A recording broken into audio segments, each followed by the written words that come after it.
What's up, world? Welcome to another episode of EastKnows. And today, I know what did go right for UFC 223. I recently uploaded a video for UFC 223 and how it was an epic failure.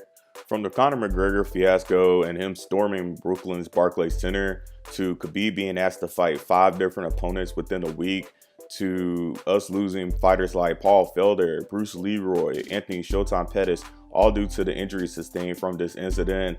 I mean, the card just went downhill, and it went downhill fast. Just everything that just could have went wrong went wrong. The fight went from 12 fights to about 9, and the card was still exciting, and it had some pretty cool fights. However, it just wasn't the big names on it or the big draw that people expected when paying for pay-per-views. From losing 2 main events, one due to a wire trip, and then Conor McGregor going to jail, it just wasn't a good weekend for Dana White and the UFC. But with all that being said, there was a ray of sunshine as the women saved the card. I believe Rose Namajunas and Joanna,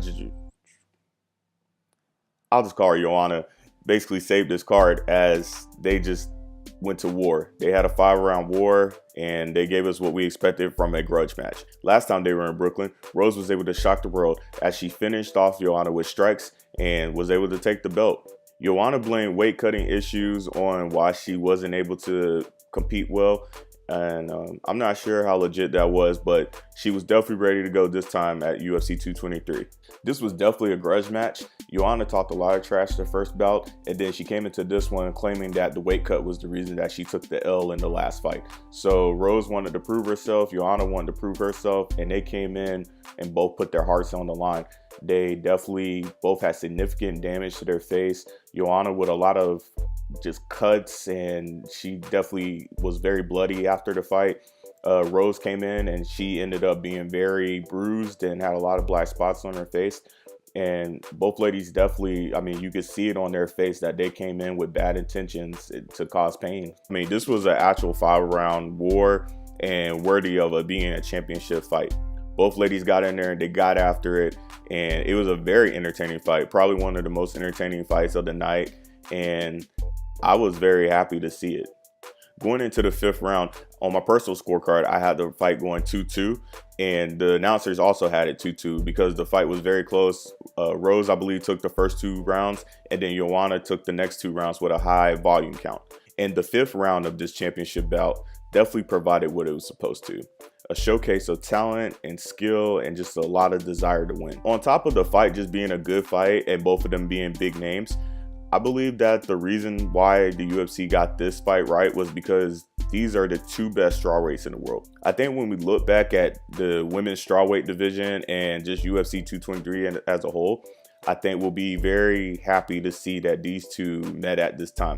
It's a rare opportunity in combat sports, period, to get 2 of the best fighters or the 2 best fighters at healthy weights where there's just no BS, and both fighters are able to come in at their peak and bang it out like this. You usually have weight cut issues, or this fighter was too old when he faced him, or this fighter didn't have enough experience, or oh no, there's an injury. You know, there's always some type of excuse, some type of something that just kind of gets in the way of the fight being what it is, the narrative of the 2 best in the world fighting. And I think that we should be very appreciative as fight fans just to go back and look at this fight and say, no one can beat Rose right now. And Joanna proved that she was the best and that no one else in the division could beat her as she basically cleaned out the weight class. I think Rose is a little underappreciated, but however, I think that she proved herself now, and this fight should definitely be more appreciated than maybe it ever will be. If I had to pick one controversial or one downside to this fight, was the fact that some people are starting to argue the definition of significant strikes. Joanna outlanded Rose 130 to 80 in significant strikes. However, Rose landed the harder strikes, and hers were very clean throughout that 5th round especially, whereas Joanna won 2 rounds, in my opinion, by high volume, and she also had a high volume at the last round. But they were very close in that last round, and it is hard. It's hard to say. So some people may argue that Joanna thinks that maybe she won the fight due to her activity, but her face did tell a different story. Hard to say, but outside of that, the fight just definitely delivered. It was a fair scorecard. And a lot of times you get that with the Triple G and the Canelo fight first. You got the whole, draw, and it was just the fight kind of was ruined from that. So you didn't get any of this. So hats off to UFC 223 for scheduling this rematch. And hats off to the two ladies for actually stepping up and coming to fight. The women's division is always pretty dependable. What do you all think? Was there a more important moment at UFC 223? Was there a more exciting moment? Was something else that UFC got right doing this fight card?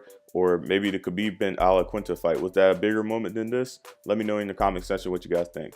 I'm EastKnows, and as always, like, share, and subscribe to the channel if you like my content, and I hope to catch you back here soon.